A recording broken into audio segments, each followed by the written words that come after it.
Едниот Бог и целта на животот. Замислете си ред тешки камења потпрени еден на друг.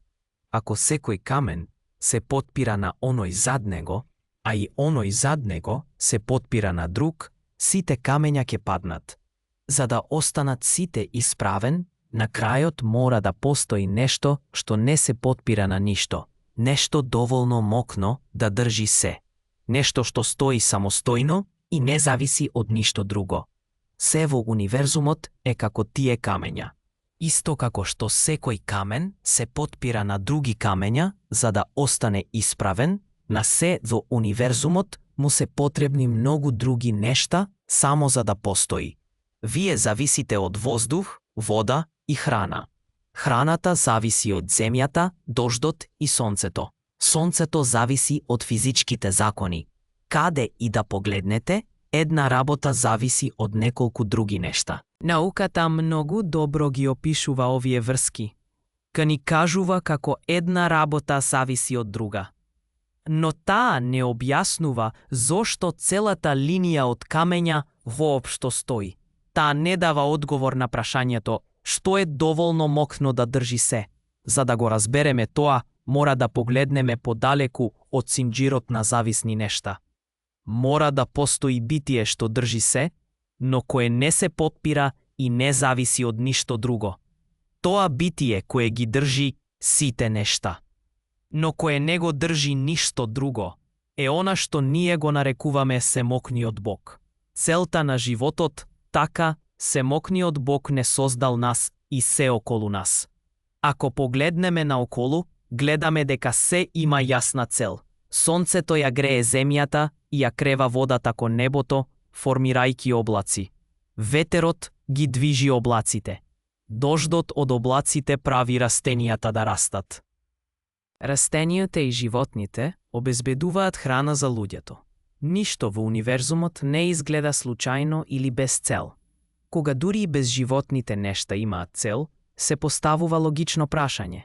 Зошто семокниот Бог ги создал човечките суштества, кои јасно го имаат највисокото ниво на интелигенција и свест? За да одговори на ова прашање, Бог испратил пратеници да ја пренесат неговата порака на човештвото. Од пратениците Адам, Ное, Авраам, Мојсеј, Давид, Соломон, Исус и Јован, па се до последниот гласник, светиот пратеник Мухамед, мир над сите нив, секој пратеник дошол со истата јасна порака. Бог ги создал човечките суштества за да го обожуваат и да му се покоруваат, и овој световен живот е непрекинат тест на нашата послушност кон Бога. Секое наше дело, збор, мисла и намера се запишуваат од ангели. Моментот на смртта е кога тестот завршува и резултатите се откриваат. Оние кои живееле со вера во семокниот Бог и правеле добри дела, постигнуваат успех во рајот за секогаш. Оние кои не верувале и го отфрлиле семокниот Бог, ќе страдаат од вечна казна во пеколниот оган. Како ја знаеме вистината? Како знаеме дека пратениците дошле? Тие зад себе оставиле Божии книги кои ги примиле од Бога. Сите Божии книги станале изменети со текот на времето, освен светиот Куран, кој е совршено зачуван до ден денес, повеќе од 1400 години подоцна. Но како знаеме дека Куранот е навистина од семокниот Бог? Ајде да размислиме за неопходните својства на Бога. Тој мора да биде без почеток и без крај. Ако тој почнал да постои, тој зависи од нешто што направило да постои.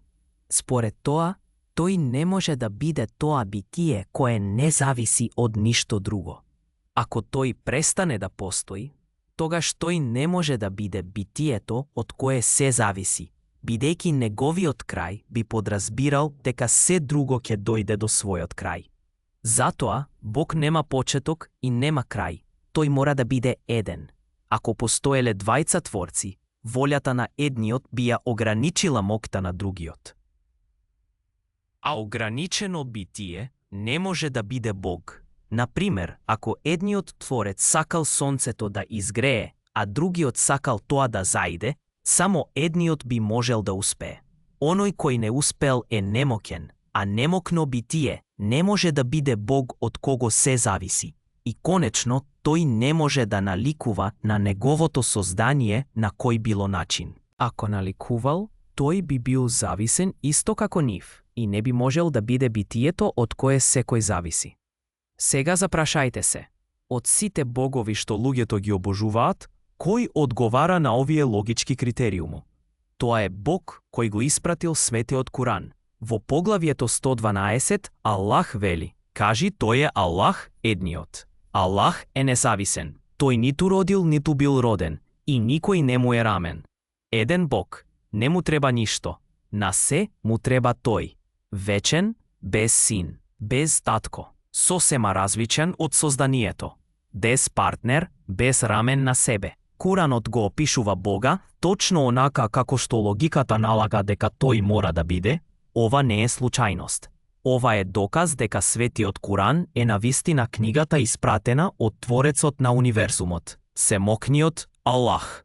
Поканата затоа ве покануваме во исламот, во обожувањето на вистинскиот Бог, кој ги создал небесата, земјата и се што постои. За да влезете во исламот, едноставно кажете со искреност: сведочам дека нема друг Бог достоен за обожување освен Аллах и сведочам дека Мухамед е пратеник на Аллах. Ашхаду ан ла илаха илла Аллах. Аллах е пратеник на Аллах. Ако ние грешиме, вие губите 3 минути. Ако ние сме во право, вие губите се. Во бескрајниот задгробен живот, ако си заминете, вратата кон вечното блаженство е ширум отворена. Ќе поминете ли низ неа,